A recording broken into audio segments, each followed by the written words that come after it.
आप भी ऐसी सिचुएशन में कुछ इसी तरीके से रिएक्ट करती हैं ना? ऐसा मेरे साथ भी होता है। बट मैं ज़्यादातर अपने आप को समझा लेती हूँ कि हमेशा रिएक्ट करना ज़रूरी नहीं है, स्पेशली बच्चों के सामने। मैं स्पेशली बच्चों के सामने क्यों कह रही हूँ? क्योंकि बच्चा अभी लर्निंग पीरियड में है। जैसा वो सीखेगा, जैसा वो देखेगा, वैसे ही वो सीखेगा। हर कोई चाहता है कि मेरा बच्चा वेल बिहेव्ड बने, एक अच्छा आदमी बने। सक्सेसफुल से पहले वो एक अच्छा इंसान बनना चाहिए। पर ऐसा होगा कैसे? मैं आपको 3 पॉइंट्स बताती हूँ, ऐसा कैसे हो सकता है। पहला पॉइंट, आप बच्चे को चेंज करने से पहले खुद को चेंज कीजिए। होता क्या है, जब बच्चा बड़ा होता है ना, उसके बहुत सारे फेजेस आपके सामने आते हैं, अलग अलग तरीके से बिहेव करता है। होता है ना? ऐसा क्यों होता है? वो कहीं ना कहीं से देख रहा होगा, या घर से देख रहा होगा, या बाहर जिस कंपनी में वो रहता है वो कंपनी के लोग कुछ इसी तरीके से बिहेव करते हैं, या आप टीवी में देख रहा होगा, कहीं ना कहीं से तो वो देख रहा होगा, तभी बच्चा इस तरीके से बिहेव करता है। तो सबसे पहले हमें वो चीज रोकनी। अगर आपके बिहेवियर में गड़बड़ है, आप जल्दी से अग्रेसिव हो जाते हैं, आप जल्दी से रिएक्ट कर देते हैं, तो वो चीज आपको स्टॉप करनी। आपको हमेशा बच्चों को डांटना जरूरी नहीं है। हमें यूं लगता है कि हम डांट के, धमका के, पनिश करके बच्चों को चीजें सिखा लें, बच्चों को असर हो जाएगा। होगा, मना नहीं कर रही हूँ कि नहीं, होगा, और बस थोड़े टाइम के लिए, कुछ घंटों के लिए, ज्यादा से ज्यादा 1-2 दिन के लिए।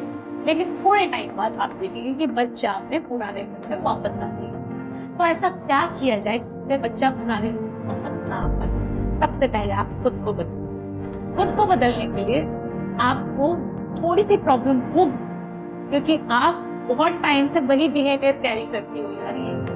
आपको थोड़ी सी प्रॉब्लम तो होगी, बट इम्पॉसिबल नहीं है। हर रोज अपनी एक आदत है, रोज अपने से प्रॉमिस कीजिए कि आज मैं जल्दी से रिएक्ट नहीं करूंगी, आज मैं अग्रेसिव नहीं।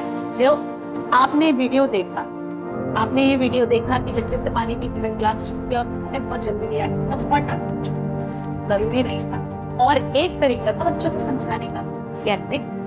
उसी सिचुएशन में अगर माँ आती, देखती, भले ही वो अंदर से बहुत फ्रस्ट्रेटेड हो, बट बच्चों से वो ये कहती, सिंपली इतना कहती कि ठीक है, गिरा दिया बाप ने, अब आप भी करना, उठाओ ग्लास और वो एरिया क्लीन। इससे बच्चों को ध्यान रहेगा, वो अगली बार से वो गलती नहीं दोहराएंगे, ये उनके जहन में उतर जाएगी बातें, क्योंकि बचपन में सीखा हुआ चीज कभी नहीं भूलते।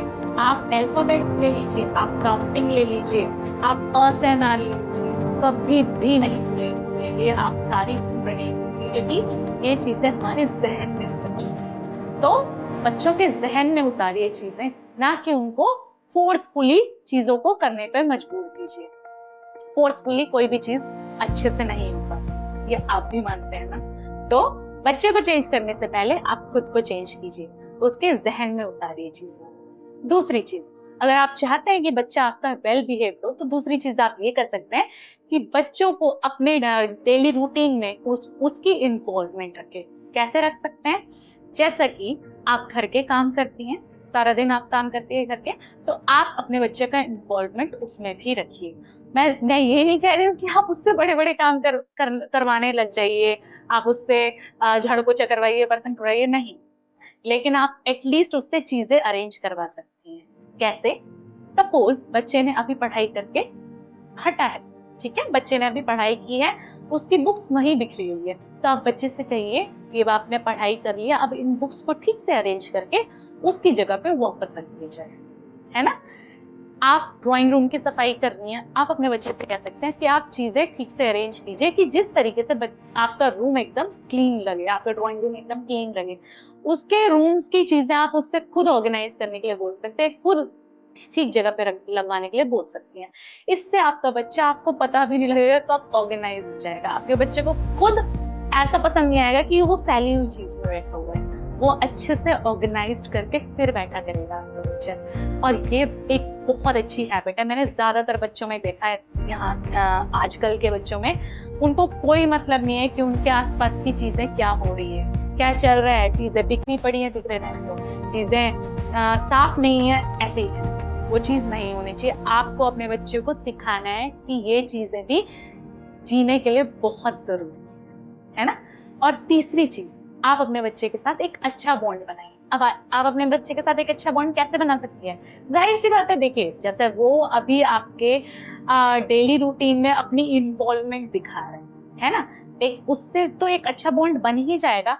दूसरा, आप अपने घर के काम खत्म करके उसके साथ एक क्वालिटी टाइम स्पेंड कीजिए, उसके साथ कुछ गेम्स खेलिए। मैं आपको यूं नहीं कह रही हूँ कि हाँ ठीक है आप सारा दिन काम करके थक जाती है, मैं भी समझती हूँ क्योंकि मैं भी एक मदर हूँ, मुझे भी पता है कि थक जाते हैं। बट ऐसी भी बहुत सारी गेम्स हैं जो हम बैठ के खेल सकते हैं। हम ज्यादातर जो हमारे बच्चे हैं, हम उनके साथ 2-3 गेम्स हमने बना रखी है, उसके साथ वही गेम खेलते हैं। मैं नहीं खेल पाती हूँ तो मैं इनके पापा को बोलती हूँ कि आप खेलिए, और वो खेलते हैं, और थोड़ी बहुत देर हम खेल के और बड़ा एनर्जेटिक फील करते हैं, और एक अच्छा बॉन्ड हम अपनी फैमिली के साथ क्रिएट करते हैं। तो जरूरी है कि आप अपनी फैमिली को टाइम दें। टाइम देना बहुत जरूरी है। टाइम के साथ साथ ऐसा नहीं है कि सिर्फ टाइम दे, टाइम के साथ साथ कुछ ना कुछ एक्टिविटीज होनी चाहिए जिससे आप एक अच्छा बॉन्ड शेयर कर सकें। तो ये 2-3 चीजें आप करेंगी तो जाहिर सी बात है आपका बच्चा बहुत अच्छा लाइफ में करेगा। एक सक्सेसफुल इंसान से पहले वो एक अच्छा इंसान होगा, जो ज्यादा जरूरी है।